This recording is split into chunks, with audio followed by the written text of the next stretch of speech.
Hello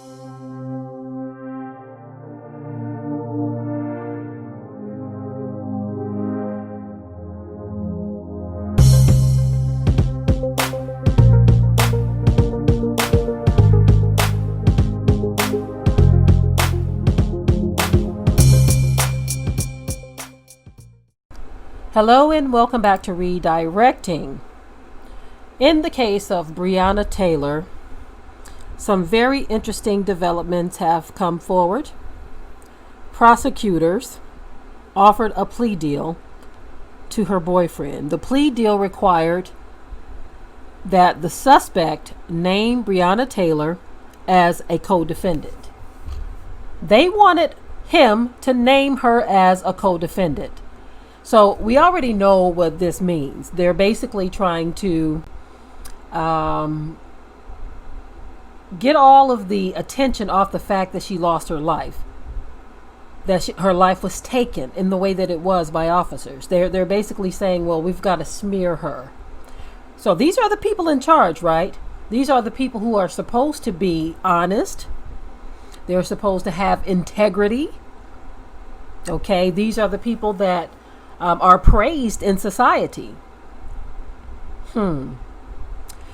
They are praised in society, but they want to smear this woman even after her death. Now, her death happened at the hands of officers when they went into the wrong place. She lost her life. And so what they want to do in return is smear her.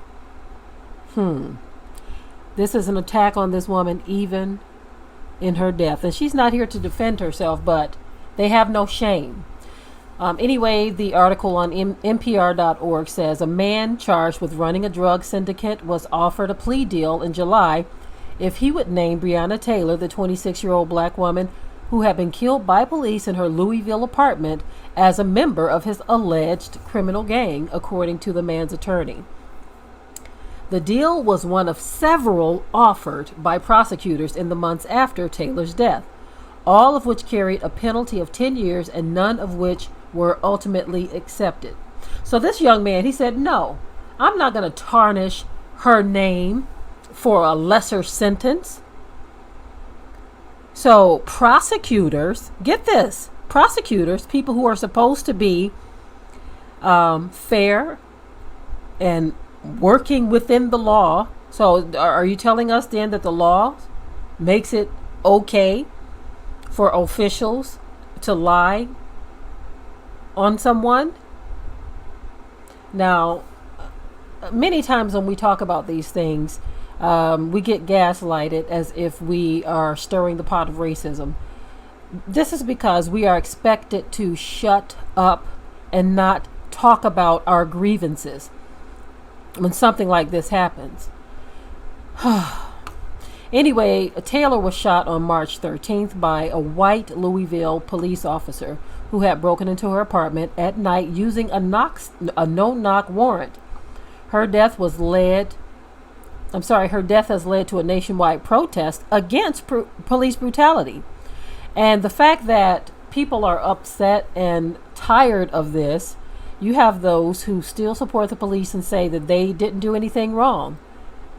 Now, we all know that if this were their daughter or sister or mother or aunt, that they wouldn't feel the same way. But because this is a black body,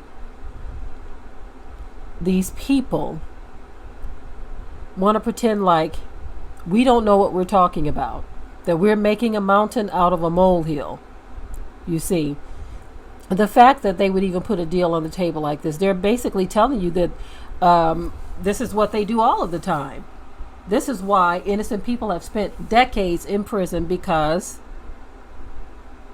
someone lied on them, or they were coerced, or they had to sign confessions to get a lesser time, or they had threats against them. I mean, so many different things. This is not a fair and just system. But it's unfortunate that you have those in society who are okay with how things go, as long as it's not them and their people who have to suffer because of these things.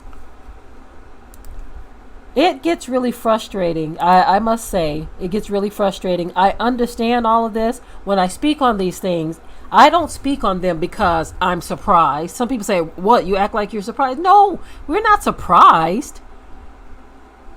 When someone talks about these things, we're not surprised. We're not shocked.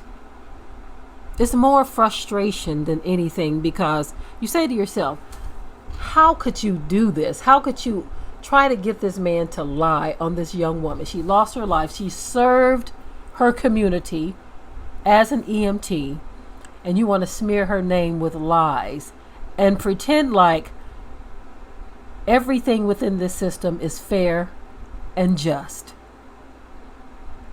This is yet another example piled on top of thousands more examples that show that this system is not fair and just, especially against African Americans. This young woman lost her life senselessly, and now there is an attempt to make her guilty and to make the officer innocent, like the officer is some innocent victim of circumstances and that she was some criminal that needed to be put down. And so they've basically saved the rest of the world, or the rest of us, from a criminal.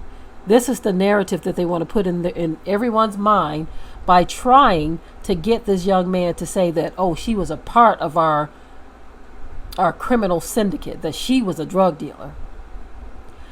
In the comment section, I want you all to discuss this. I want people of all races, because I know we see in our comment sections that we get people of all races who comment already on our content.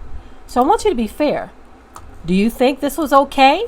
If you're a white person, do you think this was okay? Would you want this to happen to one of your loved ones, your daughter, your sister, your cousin, your aunt?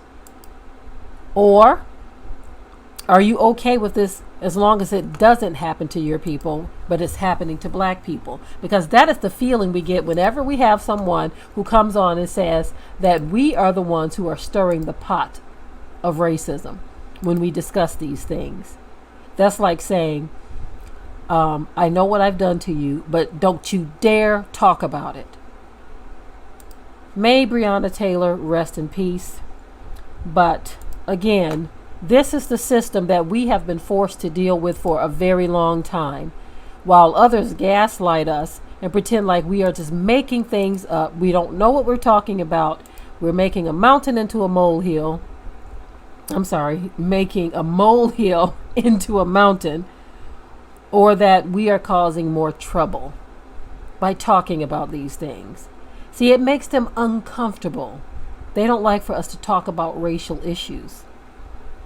Why is that? Anyway, in the comment section, tell us what you think about this story. If you haven't already, subscribe to the channel, share the video, and like it.